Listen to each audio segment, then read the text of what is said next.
Professor Keon Wook Kang, who's talking about multimodal imaging. Please. Okay, good afternoon, and I'd like to talk more about the in vivo imaging, and Dr. Scotland has showed the slide, the last one. So most nanoparticle is failed not due to by the toxicity, and maybe due to targeting efficiency is very poor, and so we can validate the and using in vivo imaging for that. And I'm a nuclear medicine physician, and I'm using the radioisotope and the labeling the drugs, and so show the biodistribution using the in vivo imaging using the SPECT or the PET-CT in animal, as well as in the human, and this kind of the clinical machines. And we used the nanoparticle for decades for the imaging of the human for diagnostics.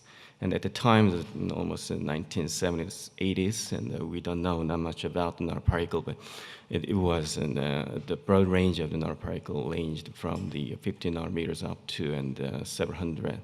And so when we radio-label the technetiums and they get injected to the body, and then mostly go to the Kupffer cell in the liver, and that's what we called the liver scan. At the times that the ultrasonography is not available, and this is the best way to figuring out where is the tumors, the liver tumor. But now almost to disappear because ultrasonography is much better imaging coming out. And also, if we filtering out some bigger nanoparticle and less than the 100 nanometer size, and it's circulating more time, and going to not just going to the liver, and also going to the bone marrow, as mainly in the macrophages of bone marrow. That what we call the bone marrow scan. And also, if you inject it subcutaneously, not intravenously, and it goes through the lymphatic channel and going to the lymph node and shows what we call the lymphoscintigraphy. Nowadays, we use in the clinic for the sentinel node detection, mostly in breast cancer patients, to looking at migrating the most possible migrating point of the lymph nodes from the breast cancer. And we can make some whole body imaging and using the nanoparticle, and so many material scientists they give me their nanoparticle, and sometimes mostly they're going to the liver Kupffer cell like this in this imaging up there. Where is it? I'm not sure which one is pointer. Oh, a different one. I see. I'm sorry. Yeah. Up here, and they're going to the Kupffer cell within 1 hour.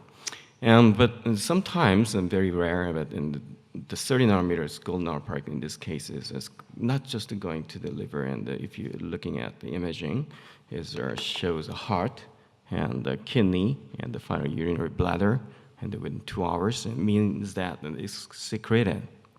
It's quite interesting, but we don't know yet why there's both are polyethylene glycol pegylated on the surface and the same size of the.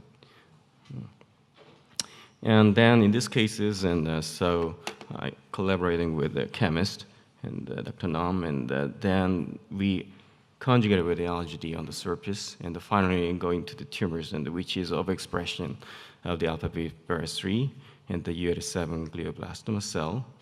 And if just the simple gold nanoparticle, there is not going to, maybe going to the tumor, but much less amount.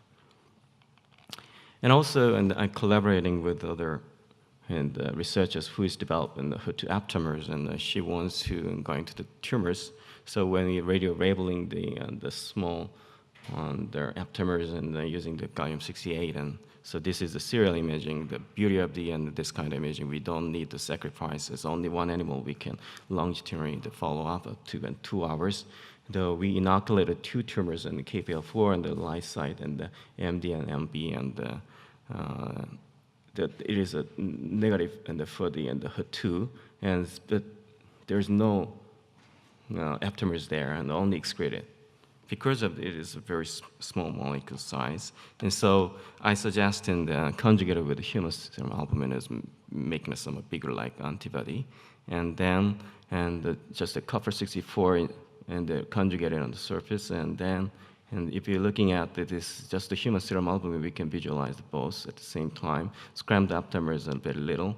But if you conjugate a HER2 targeted aptamers, and only the KPL4 is visualized, and not by the MDAMV467 HER2 negative one. And so if you injected the aptamers a large amount before, and so there's blocked like this, and specifically uptaken there. And also, we can do the biodistribution studies. And if you're looking at the KPL4 and the MDM4, and this is just the aptamers and the small particles, and going to the end just the 2%. But if you're in the conjugated with the human serum albumin, it goes up to almost 10% right now. So, but still, then the other particle is going to the liver and here, and finally disappeared. And also, we can excise that one, so we can do some autoradiography and ex vivo studies. And if you're looking at this one, and this is a negative HER2 and the positive in the HER2, and much higher uptake in the human serum albumin, conjugated one. So if you're looking at this is just aptamers, slightly more in here, but much less than this. And also, if we're doing the conjugated and fluorescence imaging, and this is aptamers and conjugating with the fluorescence dye as well as the human serum albumin is well localized with the HER2 expressions of the KPL4, and this is HER2 negative cell, and as well as when we injected aptamer conjugated with the human serum albumin as well as the dyes and not going there. But I want to make this some more simpler of the nanoparticle. The simpler is the best one, and so we try to use the albumin itself. And because this is one of my patients who is doing the technetium albumin scan, which is traditionally using for the protein diagnosis of protein losing enteropathy. And this patient, and if you're looking at 5 minutes after 24 hours, and it is just in looking and showing the major blood vessels and the heart over here in the bottom side of the heart and the liver, and it means that it's circulating inside of the blood vessel. And finally, the 24 hours, and there's some leaking, and this is the positive cases and the protein losing enteropathy. But we never started in the tumor patients. Mostly, and EPR effect is already known from the 20 years ago, and there's publishing and for the albumin is targeting, but there's nothing is happening in the clinic yet. So I collaborate with the neurosurgeons who referred to me, and so showing I injected in the technetium human serum albumin in the cancer patients, brain tumors, especially because there's a paper about that, and the human serum albumin is not just a passive targeting, and maybe active targeting to the SPARC expression cells, especially in the glioblastomas and higher express the SPARC, and also oligodendroglioma is less, and the invasive one is less expression of that, and so it shows a negative one in here, but the glioblastomas is showing higher one, and so now we are thinking about and developing just a simple and the mixture of the drugs with the albumin, maybe targeting more the SPARC expression tumors.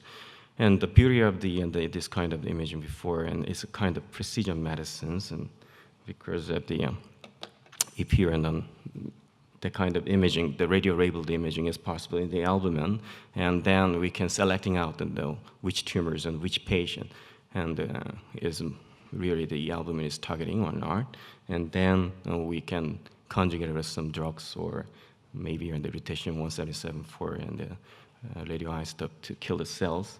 And so finally, we can select out in the precision therapies. It doesn't mean that not just simultaneously in the imaging and therapy at the same time, just in the pre-screening by imaging and combined with the therapy.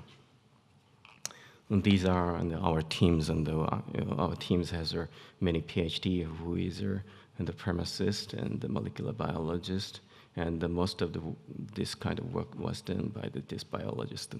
Dr. Song. Thank you very much.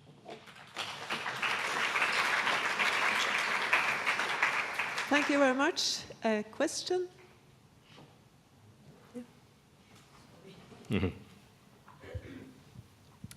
You said that you are expecting targeting properties from the albumin, but isn't the albumin distribution also, let's say, connected to the blood, let's say, distribution, and that in general, perhaps you even have a higher concentration in the tumors because you have a higher need of materials which then is transported by albumin?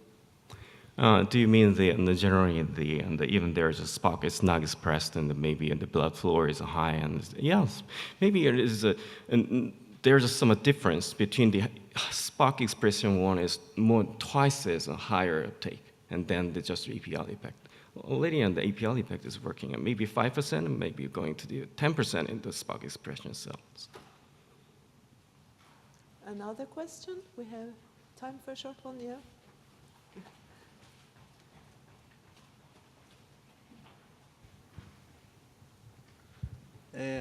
How can you evaluate that there is no change in biodistribution of the drug cargo through conjugation of nuclear medicine?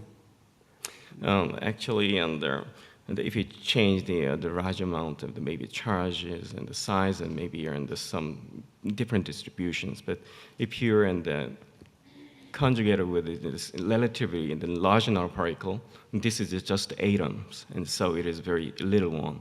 And if you not change the charge in the seal, then it's going to the this. We just tested in so maybe and such as in the metals, and we can do the ICP-MS distribution studies and compare with the radiolabeling one. We can validate it. Okay, thank you very much. Thank you.